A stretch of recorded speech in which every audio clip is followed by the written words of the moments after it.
The wooden cross seemed to shimmer in the morning sunlight streaming through the makeshift chapel windows as Kang Myong-ho knelt on the rough wooden floor, his weathered hands clasped together in a prayer position he had almost forgotten how to make.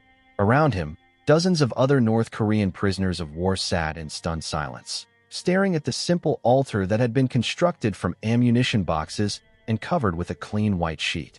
The American chaplain at the front of the room spoke in gentle tones about forgiveness and redemption, while a Korean translator conveyed his words to men who had been taught that religion was the opium of the people and that faith in anything other than the state was a dangerous delusion.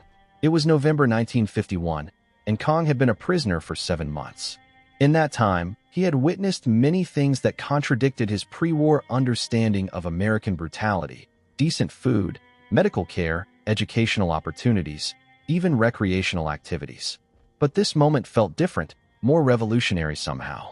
Here he was, an enemy soldier in an American prison camp, being invited to worship freely according to his own conscience, to reconnect with spiritual beliefs that he had hidden for years under layers of revolutionary ideology and political conformity. Kang had been a carpenter before the war, but in his youth, he had also been secretly baptized by an underground Christian missionary who had risked his life to spread the gospel in communist North Korea. When the authorities began their systematic campaign against religious believers in the late 1940s, Kang had buried his faith deep in his heart, attending party meetings and reciting communist slogans while privately maintaining his belief in something greater than the state. The last time he had openly prayed was in 1949, in a hidden basement church that was raided by security police just weeks after his final visit. The chapel announcement had come as a complete shock. Captain Morrison, the American camp commander, had gathered the prisoners to explain that under the Geneva Convention and American military regulations, prisoners of war had the right to practice their religion freely. Chaplains would be available to provide spiritual guidance, religious services would be held weekly, and prisoners could request Bibles or other religious materials in their own language.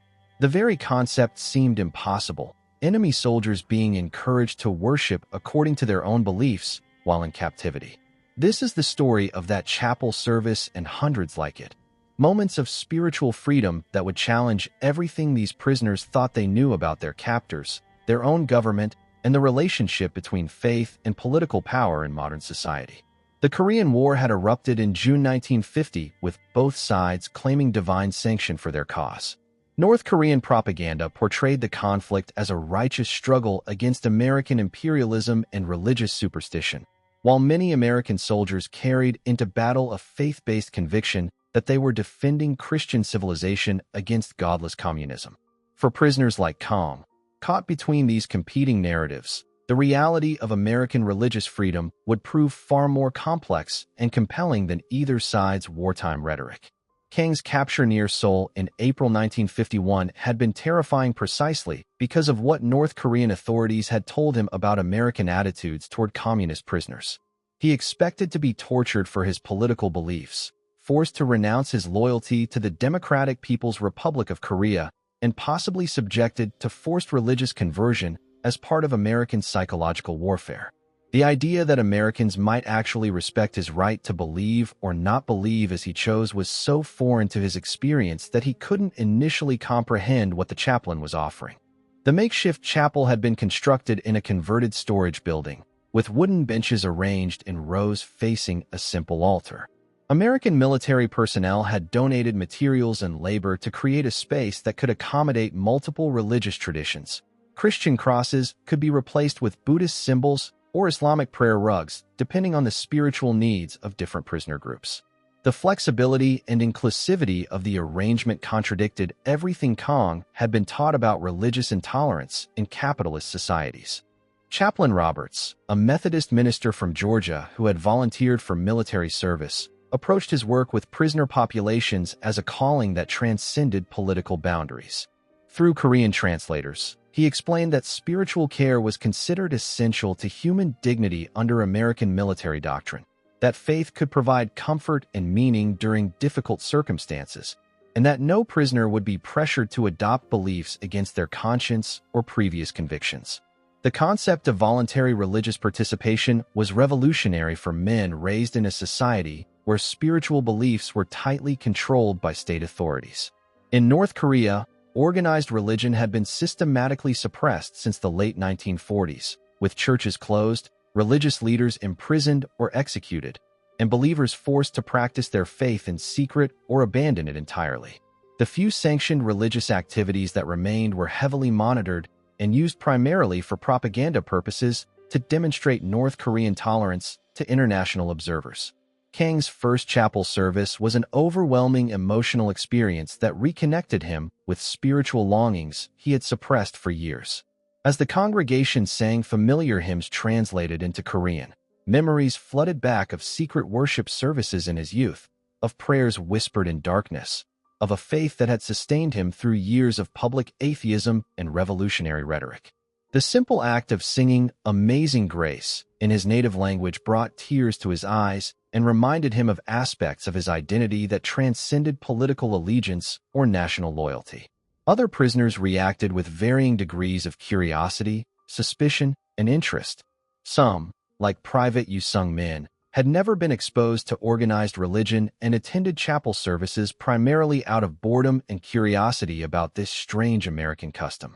Others, including former party members like Sergeant Kim Tae-ho, initially viewed the religious offerings as sophisticated psychological warfare designed to weaken their ideological commitment and make them more susceptible to American influence.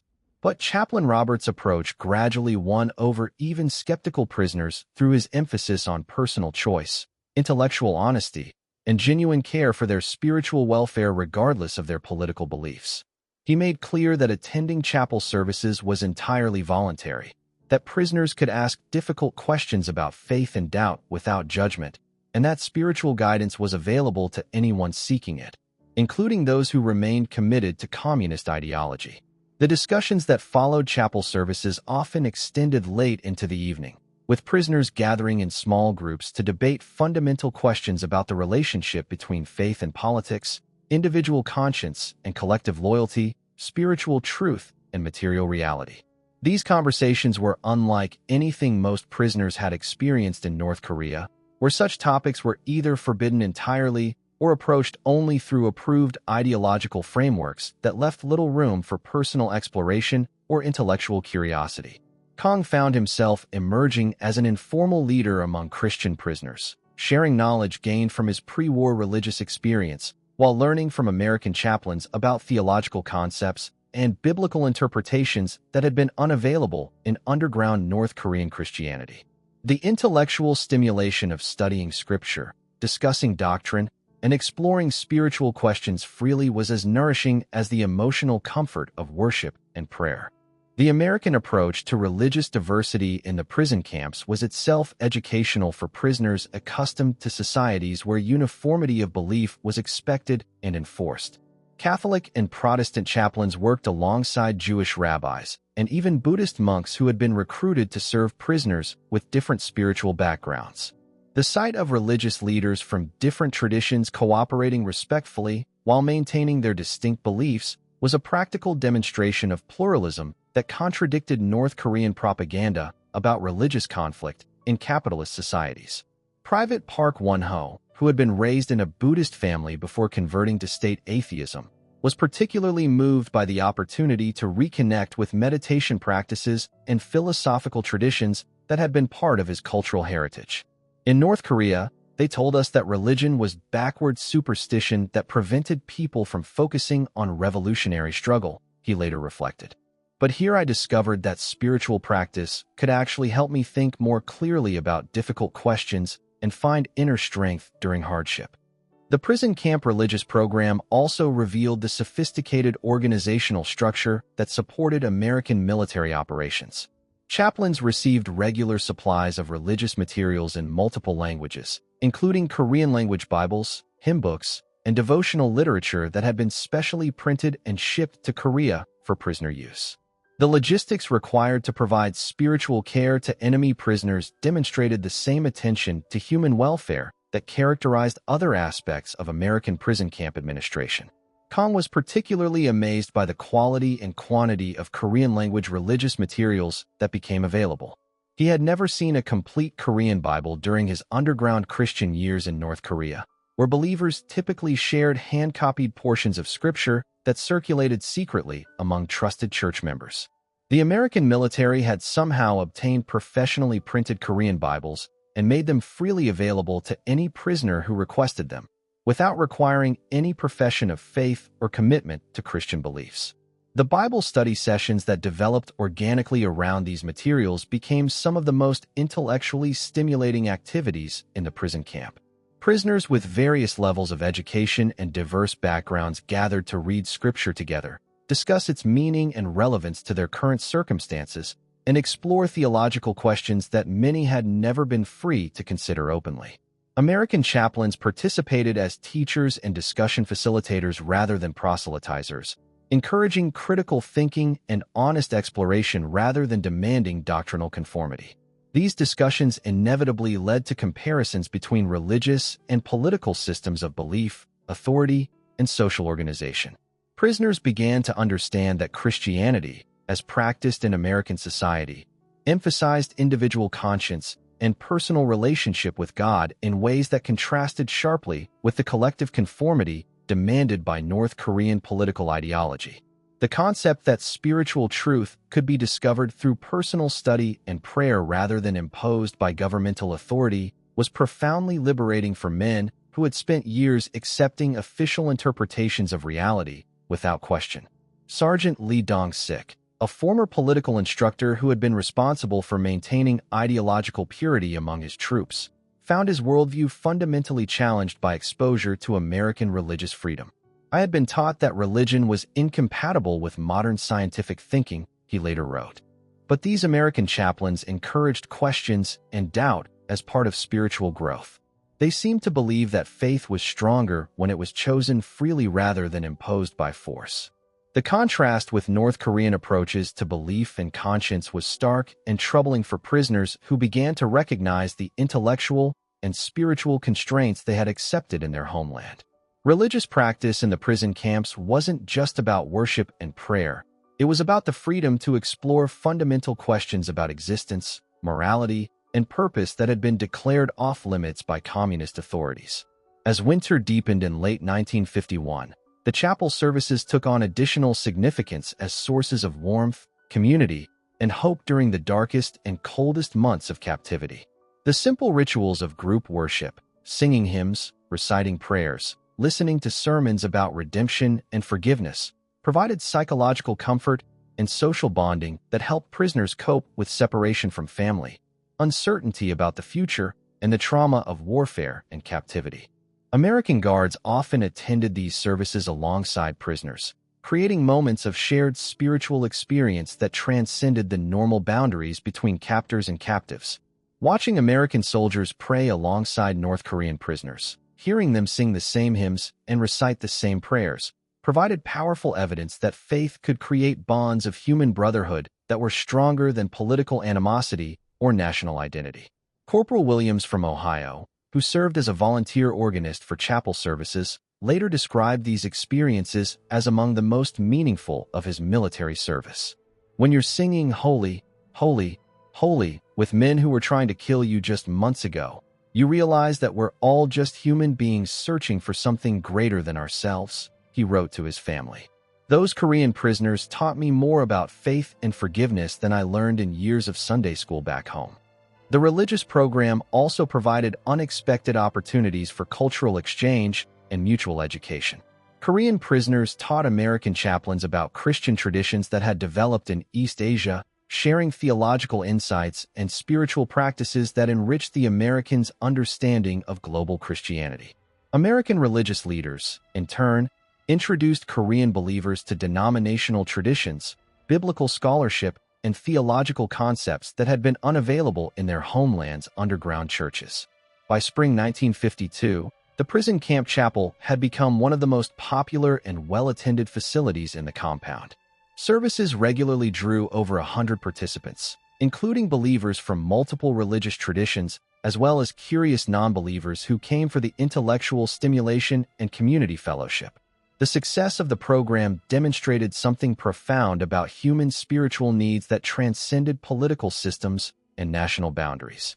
The theological discussions that emerged from these services often addressed fundamental questions about the relationship between faith and politics, individual conscience and collective loyalty, spiritual authority and temporal power. Prisoners who had spent years accepting official interpretations of reality without question began to develop more nuanced understanding of complex moral and philosophical issues. Kang found himself wrestling with difficult questions about his own past compliance with a system that had suppressed religious freedom and persecuted believers. Had his silence in the face of religious persecution made him complicit in injustice?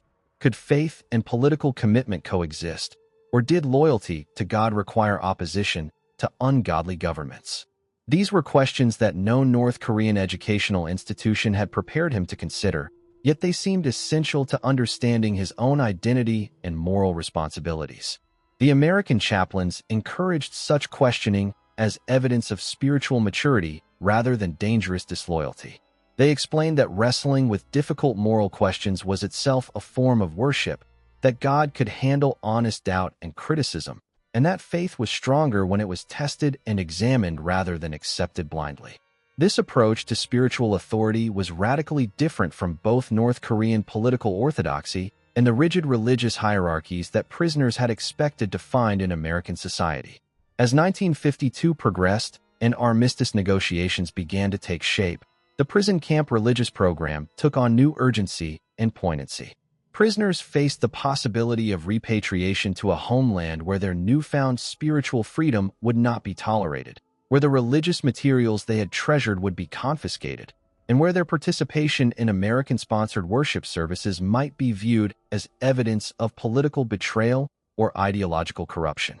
Many prisoners requested to keep Bibles and other religious materials as they prepared for repatriation, understanding that such books might be the only continuing connection to the spiritual community they had discovered in captivity. American chaplains worked to fulfill these requests while also providing spiritual counsel about how to maintain faith under persecution and how to practice religion safely in societies where believers faced official disapproval or worse. The final chapel service before the armistice in July 1953 was both celebration and farewell. Kang and hundreds of other prisoners gathered one last time in the converted storage building to sing hymns, pray together, and receive final blessings from chaplains who had become trusted spiritual guides and friends. The emotional intensity of the service reflected not just gratitude for spiritual care received, but grief at the prospect of returning to a world where such freedom might not be available again. Chaplain Roberts offered a final sermon about carrying faith forward into uncertain circumstances, about finding God in the midst of persecution and doubt, and about the eternal nature of spiritual truths that transcended political systems and human institutions. His words resonated deeply with prisoners who understood that they might never again have the opportunity to worship openly or discuss their deepest spiritual questions without fear of punishment. The repatriation process itself provided one final demonstration of American commitment to religious freedom and human dignity. Prisoners were allowed to carry personal religious items home with them, including Bibles, prayer books, and small crosses that had been given as parting gifts. Some chose to hide these items carefully in their luggage, understanding the risks involved in possessing such materials in North Korea, but unwilling to abandon the spiritual treasures they had discovered during captivity. Kang Myong-ho stood at the rail of a repatriation ship in August 1953, holding a small wooden cross that had been carved by an American soldier and given to him as a farewell gift. Hidden in his belongings was a Korean-language Bible that he had studied intensively during his final months in prison camp, marking passages that had special meaning and taking notes in the margins about theological insights gained through discussion and prayer. The North Korea he was returning to had not relaxed its hostility toward organized religion during the 3 years of war. If anything, the authorities had become more suspicious of spiritual beliefs that might compete with loyalty to the state and more vigilant about suppressing religious activities that could serve as rallying points for political opposition. Kang knew that his renewed Christian faith would have to remain as hidden as it had been before the war, perhaps more carefully concealed given his exposure to American religious influence. But Kang carried with him more than just religious materials and spiritual memories. He carried a fundamentally different understanding of the relationship between faith and freedom, individual conscience and political authority, spiritual truth and temporal power. The chapel services in American prison camps had shown him that religion could coexist with political diversity, that spiritual exploration could be encouraged rather than suppressed, and that faith could be a source of strength and community rather than dangerous individualism. The story doesn't end with repatriation and the return to a homeland where religious freedom remained severely limited. In the decades that followed the Korean War, some former prisoners carried their spiritual discoveries with them as they rebuilt their lives under continued communist rule. While organized Christian activity remained dangerous and heavily suppressed, the personal faith that had been rekindled in American prison camps sustained many through the challenges of Reconstruction and continued political oppression. Some former prisoners became quiet witnesses to the power of religious freedom they had experienced, sharing their spiritual insights carefully with trusted family members and friends who could appreciate the significance of their testimony without endangering themselves through public expressions of faith. Others maintained private devotional practices based on biblical knowledge gained during captivity, using the Korean language scriptures they had managed to bring home as sources of comfort and guidance in difficult circumstances. The American chaplains who had served in Korean War prison camps returned to civilian ministry with enhanced understanding of faith under persecution and deeper appreciation for the religious freedoms available in their homeland. Many continued to pray for the North Korean prisoners who had shared their spiritual journeys, wondering what had become of the men who had discovered or rediscovered faith in the makeshift chapel of a prisoner of war camp.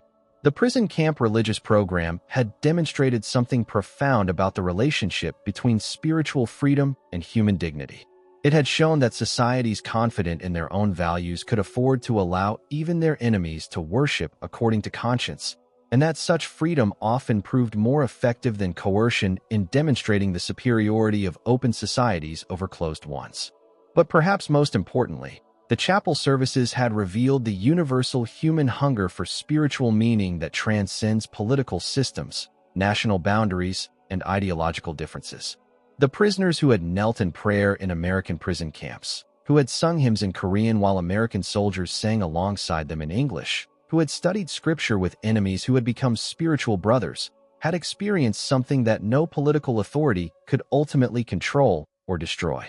The wooden cross no longer seemed foreign in faithful hands. The chapel services had ended with repatriation, and the freedom to worship openly had been left behind with other aspects of American abundance. But the spiritual truths discovered in that converted storage building, the personal relationship with God that had been rekindled through prayer and study, and the understanding that faith could survive and even flourish under persecution, these discoveries would prove more durable than any political system and more powerful than any human authority seeking to control the human soul. Today, religious freedom remains severely limited in North Korea, where organized Christianity operates only under strict state supervision and believers continue to face persecution for unauthorized religious activities.